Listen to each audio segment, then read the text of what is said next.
Kung ayaw mong bumula ang bibig mo, magpa-anti-rabies vaccine ka na.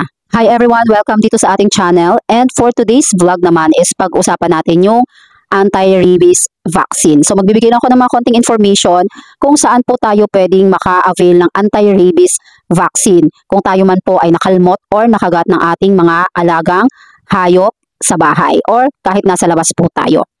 And alam naman po natin na napakamahal at magastos magpaturok ng anti-rabies. Ang tinutukoy ko po is yung for human anti-rabies vaccine. Kasi every year naman is may mga program yung ating mga LGU na merong libreng turok para sa ating mga alagang hayop sa bahay. And paano nga kung halimbawa ay nakalmot or aksidente kang nakagat ng alaga mong hayop sa bahay? Saan ka pupunta?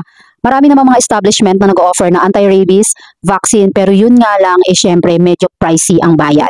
Kung wala kang enough budget at gusto mo maka-avail ng mga free anti-rabies vaccine, ayan, tuturo ko sa inyo kung saan kayo pwedeng maka-avail ng ating anti-rabies vaccine kung malapit lang din kayo dito sa area ko.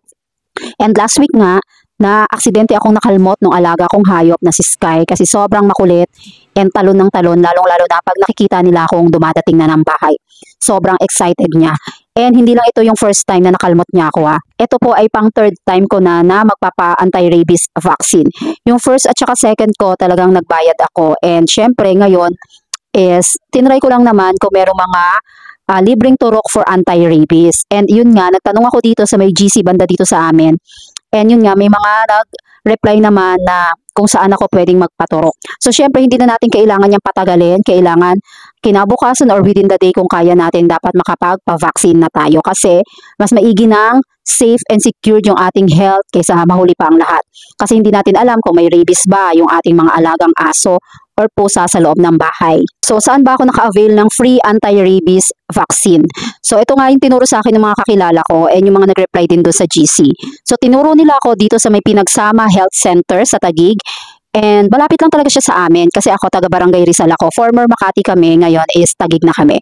So, doon nila ako tinuro sa may Pinagsama Health Center. Pagdating ko doon, that is Monday, sobrang haba ng pila, sobrang dami ng tao, and ang dami talagang magpapaturok for anti-rabies. Kasa naman doon is mga matatanda na, pero may mga ilan-ilan ding mga bata. So sana makatulong, and sa mga nakalmot, nakagat dyan ng mga alaga nating hayop, huwag na kayo magpatumpik-tumpik, magpaturok na kayo agad kasi delikado po ang rabies. So hindi natin alam kung may rabies yung mga alaga nating aso or hayop sa bahay. Pero mostly mas common yung rabies dyan doon sa mga stray dogs and cats. Pag alaga naman natin is medyo alam natin sila alagaan. So yun lang, sana makatulong tong video na to. And until next time, thank you for watching and bye-bye!